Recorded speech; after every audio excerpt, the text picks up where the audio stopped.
Good morning. ব্যাস চলে এসছে আমাকে সকাল সকাল ঘুম থেকে ওঠাতে।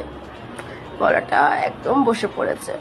হ্যাঁ, আমার মতনই ল্যাদখোর বসে পড়ে, ঠিক যেমন আমি একবার বসে পড়লে আর উঠতে চাই না, আমার গলাটাও একবার বসে পড়েছে, তাই আর উঠতে চাইছে না।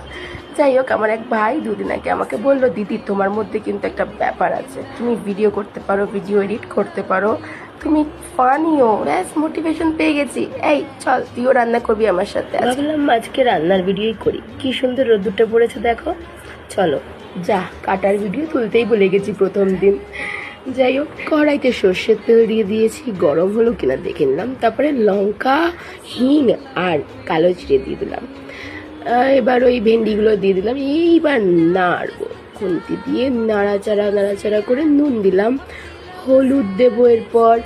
তারপরে ভালো করে এটাকে ভেজে। মোর 8টায় উঠে আমাকে রান্না করতে হয় বোনের জন্য।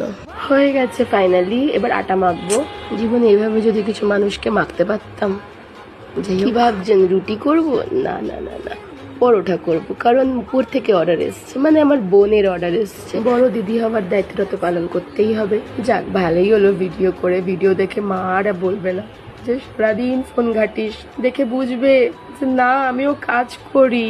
কি সুন্দর পরোটা বানিয়েছি আমি, দেখেই জিভে জল আসছে। আবার ওদিকে চাও বানিয়ে ফেলেছি। উফ, গৃহকর্মে নিপুণা। ফাইনালি বোন খেয়ে ফেলেছে, বোনের টিফিনও প্যাক হয়ে গেছে। এই মেয়ে, এবার তুই যা তো, অনেক সকালে ঘুম থেকে উঠেছি, এবার আমি একটু ঘুমোবো। আজকে এখানেই শেষ করছি, টাটা।